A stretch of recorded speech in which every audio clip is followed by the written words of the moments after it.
کوئی ایکشن نہیں لے گی، اس لیے کہ پھر اس حمام میں سب ننگے ہیں، پھر اسے بہت دور تک جانا پڑے گا۔ Supreme court Mehran gate case کو اتنی امپورٹنس نہیں دے رہی جتنی اسے دینی چاہیے، اور کیا مہران گیٹ کیس بھی میمو گیٹ کیس کی طرح منظر عام سے ہٹا دیا جائے گا؟ جی سر میرا آپ سے سوال ہے کہ کیا نیا ڈی جی آنے سے آئی ایس آئی میں کوئی واضح تبدیلی ایکسپیکٹڈ ہے؟ اس حوالے سے جی سر میرا آپ سے یہ سوال ہے کہ مہران گیٹ کی اصل حقیقت کیا ہے اور اس کے کیا اثرات مرتب ہو سکتے ہیں؟ میں سمجھتا ہوں بظاہر یہ ایک گند ہے جو ہمارے سیاسی چہرے پر مزید اچھالا گیا ہے اور ہماری جگ ہسائی کا کچھ نیا سامان ہے، اس کے علاوہ اس کی کوئی حیثیت نظر نہیں آ رہی۔ وہ الزام لگا رہے ہیں زرداری صاحب پر، زرداری صاحب کہہ رہے ہیں کہ جناب یہ واقعہ ہوا ہے اور عدالت کا کام ہے اس پر دودھ کا دودھ اور پانی کا پانی کرنا۔ سوال یہ ہے کہ سپریم کورٹ جہاں یہ کیس سنا جا رہا ہے اس کے تاثرات کیا ہیں، وہ کیا کرتی نظر آ رہی ہے؟ اس پر دو رائے ہیں۔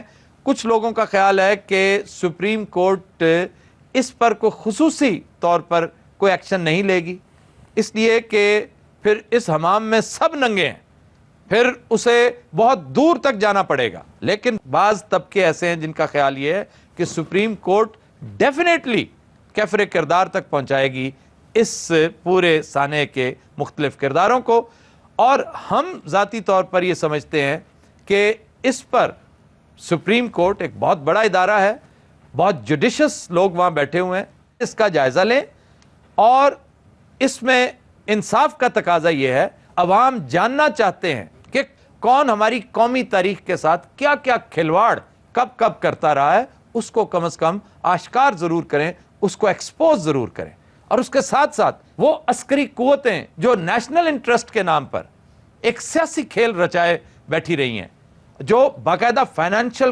کرپشن کا ارتکاب کرتی رہی ہیں، انہیں بھی ایکسپوز کرنا چاہیے۔ وہ تمام مہرے جن کے نام لیے جا رہے ہیں، بھلے سے وہ جرنیل ہیں، آئی ایس آئی کے چیف ہیں، ہیڈز ہیں، سب کو بلایا جائے، کٹہرے میں کھڑا کیا جائے۔ جی سر میرا سوال آپ سے یہ ہے کہ کیا آپ کو نہیں لگتا کہ supreme court Mehran gate case کو اتنی امپورٹنس نہیں دے رہی جتنی اسے دینی چاہیے، اور کیا مہران گیٹ کیس بھی میمو گیٹ کیس کی طرح منظر عام سے ہٹا دیا جائے گا؟ بھائی ایسا کیا کام سپریم کورٹ کرے جس سے آپ کو اندازہ ہو کہ وہ دلچسپی لے رہی؟ بھائی کو بینر لگا دیا کرے، یا ججز جو ہیں نیشنل نیٹ ورک پہ آ کر گفتگو شروع کر دے۔ اس سے ہمیں کیسے پتا کہ وہ اہمیت دے رہی ہے کہ نہیں دے رہی؟ یہ ایک بڑا اہم کیس ہے اور آپ کو پازیٹیو رہنا چاہیے کہ اس کا انشاءاللہ تعالیٰ کوئی نہ، کیونکہ یہ سارے قوم کے کرمنلز ہیں، قوم کے یہ جواب دہ ہیں، تو یہ منطقی انجام تک پہنچیں گے۔ اگر آج نکل گئے تو کل پھر پکڑے جائیں گے۔ غلام اسحاق خان تو بچ گیا اس لیے کہ وہ ہم میں موجود نہیں ہے، تو کیا یہ بڑی سنگین سزا نہیں ہے کہ تاریخ میں یہ دفن ہو جائیں گے بطور ٹریٹرز؟ اگر ان کے خلاف فیصلہ آتا ہے تو تاریخ انہیں کبھی معاف نہیں کرے گی، اور اگر یہ بے قصور ہیں، اگر وہ شخص محض بکواس کر رہا ہے، ڈیمنشیا کا مریض ہے، وہ اس کو یاداشت کا پرابلم ہے، نسیان کا مریض ہے وہ، تو اگر وہ پروو ہو جائے تو اس کی کسی بات میں صداقت نہیں ہے۔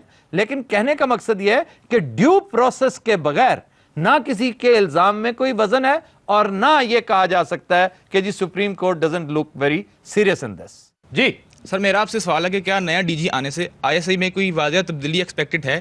اس حوالے سے سب سے اہم بات تو یہ ہے کہ ایکسٹینشن کلچر کو ختم ہونا چاہیے۔ یہ نو بڈی از انڈسپینسیبل، یہ جو پے در پے جرنیل ایکسٹینشنیں مانگتے چلے جاتے ہیں نا، یہ ہمیشہ ہمیشہ کے لیے ختم ہونا چاہیے۔ یہ بہت بری ریت ہے۔ دوسری بات جو بڑی اہم ہے اس حوالے سے وہ یہ کہ بطور D G I S I general Pasha کو بے شمار سوالات کے جواب ابھی دینا ہے۔ وہ جو مسنگ پرسنز ہیں تقریباً 3-3.5 ہزار، اس حوالے سے وہ جواب دے ہیں۔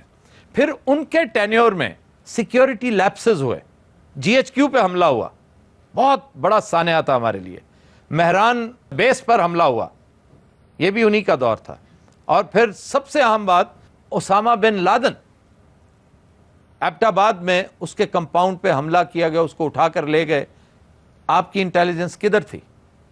اگر یہ اخذ کر لیا جائے کہ انہیں معلوم نہیں تھا تو یہ بہت بڑا فیلئر ہے، لیپس ہے بہت بڑا سیکیورٹی۔ اور اگر یہ مان لیا جائے کہ انہیں پتا تھا، یہ ان کی کنائیونس سے ہوا ہے، تو یہ ایک نیا چیپٹر کھل جائے گا۔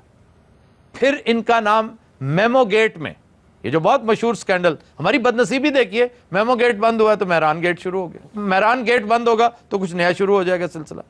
میمو گیٹ کا بھی بڑا اہم کردار جنرل پاشا تھے۔ پھر انہیں یہ کہا جاتا ہے کہ یہ دفاع پاکستان کونسل کی تخلیق کا صحرا انہی کے سر ہے۔ پھر بہت اہم سپانسرشپ عمران خان کی، مطلب مبینہ طور پہ کہا یہی جاتا ہے کہ پی ٹی آئی کو سب سے بڑا سپانسر اگر کوئی میسر تھا تو وہ جنرل پاشا تھے۔ اب اس پوری کہانی کو آپ مہران گیٹ کے پرسپیکٹو میں دیکھیے، یعنی آپ کے آئی ایس آئی کو اتنے فعال اور اتنے بڑے اہم ادارے کو کن کاموں پر لگا دیا گیا تھا۔ باقی جنرل ظہیر الاسلام کے آ جانے سے یہ ڈس انگیجمنٹ کا عمل شروع ہو جاتا ہے تو پھر میں سمجھتا ہوں واضح تبدیلی آئے گی۔